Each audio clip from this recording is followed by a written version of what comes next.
Hey guys, welcome back to my channel. So for today's video, I just quickly wanted to go over all the books that I read in the month of January, just to kind of wrap up the month, tie everything together, give you guys my final thoughts on those books before I go into February.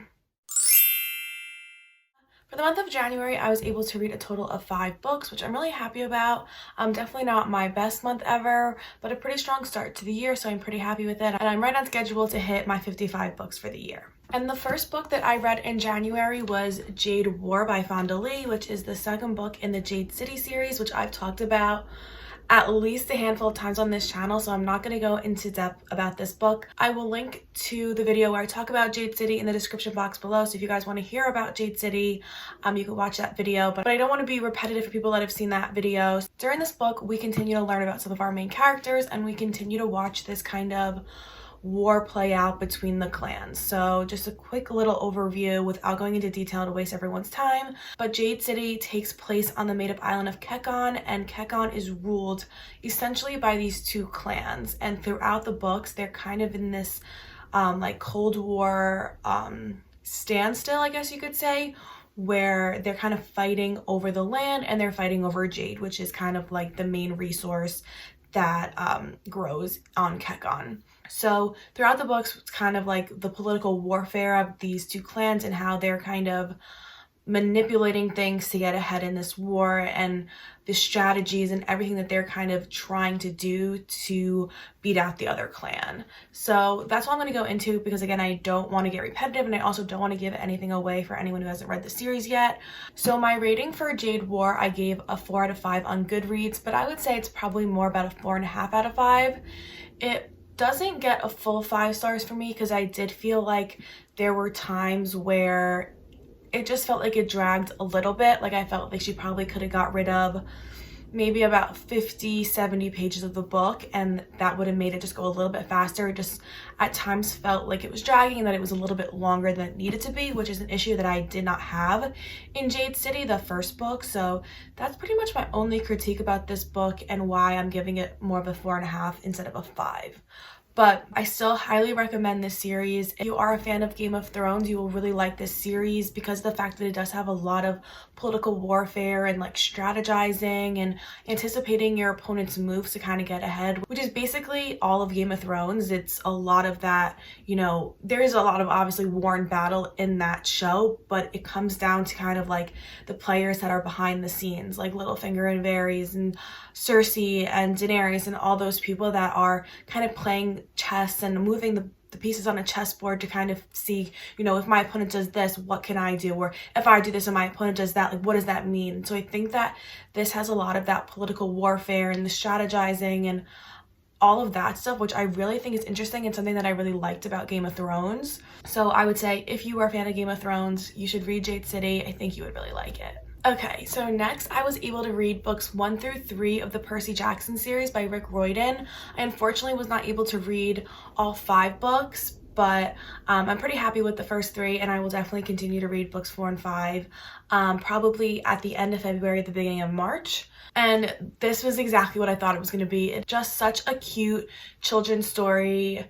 It is a fantasy book that is based on Greek mythology, so we have a lot of references obviously to Greek gods and Greek mythology. So there's Zeus, there's Poseidon, there's Hades, there's Hercules, there's Athena. All of that stuff is in this book, and I love that stuff. Hercules is one of my favorite Disney movies, so like hearing his name and hearing about his adventures and how our characters look up to him, like I just thought that was really fun. And in this series we follow our main character Percy, and he is the son of Poseidon. And right at the beginning of the first Percy Jackson book, Percy Jackson and the Lightning Thief, he kind of discovers who he is. He discovers that he's a demigod, and he goes to Camp Half-Blood, which is where the demigods, which is children who have one parent who is a god and one parent is immortal.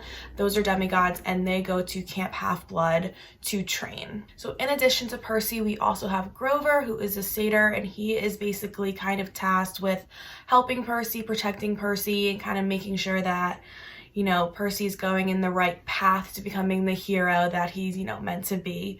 And then our other main character is Annabeth, and she is a daughter of Athena, and she has this like beautiful blonde hair and these beautiful gray eyes, and her, I guess, strength is knowledge and strategy. And the goddess Athena is the god of, I believe, battle, strategy, and wisdom.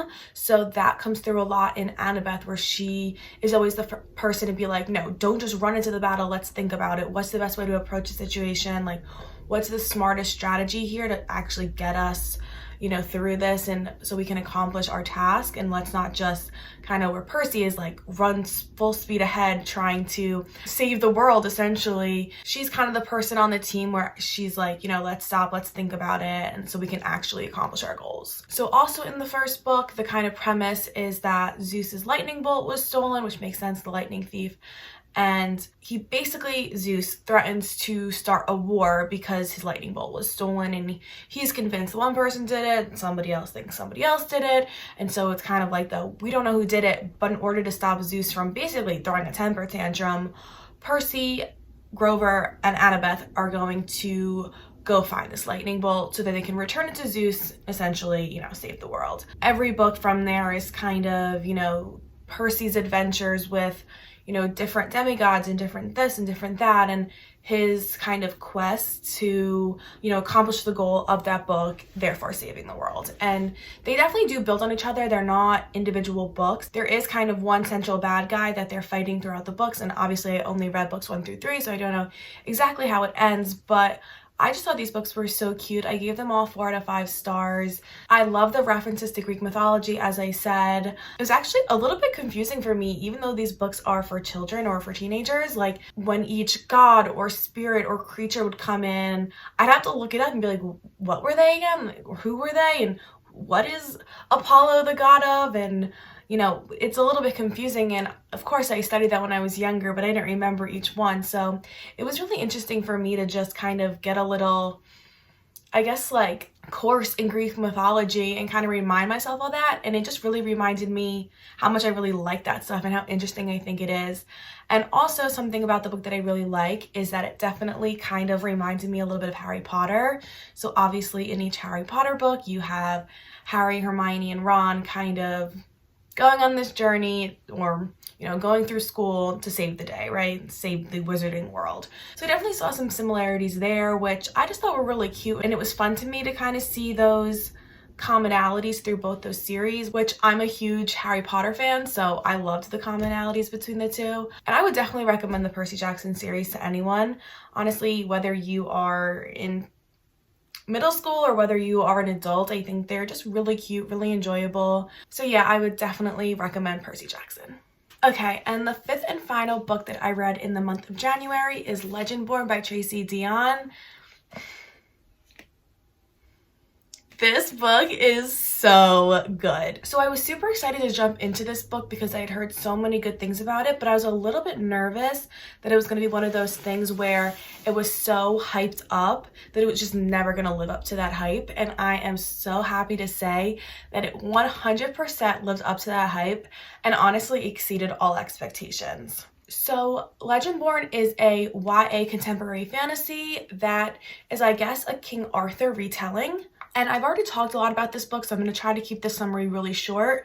But we follow our main character, Bree, and after the passing of her mom, she goes to UNC to attend this like early college program. So she's only actually 16 years old, even though she's at UNC. And while she's there, she sees this basically, you know, magical creature attack. And she's not supposed to see this happen, so a Merlin, who is a, I guess, like magical being that is part of the Legendborn society, goes to wipe her memories, and when her memory doesn't take, she's like, what the heck is going on? I need to know more about this. Why am I seeing these magical, you know, beings and this mist and all these things happening on campus that nobody else can see?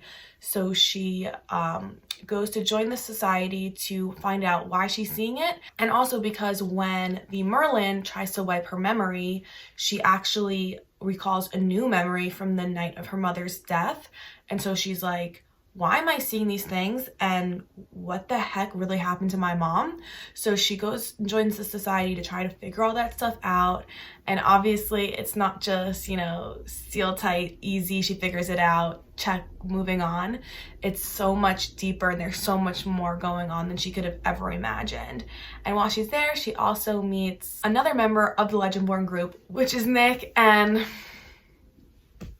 we already love Nick, so that's just known at this point. But so from there we start to see their friendship and whatnot start to form, and you know, they kind of start to see some similarities in their life, and they kind of want to help each other out. Like, how can they work together to help Bree figure out what's going on with her mom, and to kind of help Nick deal with the situation that he's in, which I don't want to go too into detail because I don't want to ruin it. But 5 out of 5 for sure. I would give it a 6 out of 5 if I could. It's really, really good. I have to say probably my favorite YA fantasy at this point, which is hard because I do love so many other YA fantasies, like, you know, the Dark Shores, Dark Sky series, Children of Blood and Bone, and kind of all those books that I talked about in my YA recommendations video a few weeks ago. And, you know, I still love all those books, but you know, if I were to remake that video, this book would go right to the top of that list. It is really good. And if you are a fan of YA fantasy or fantasy at all, I highly recommend this book. And even if you aren't, I would still recommend it. I think it's that good.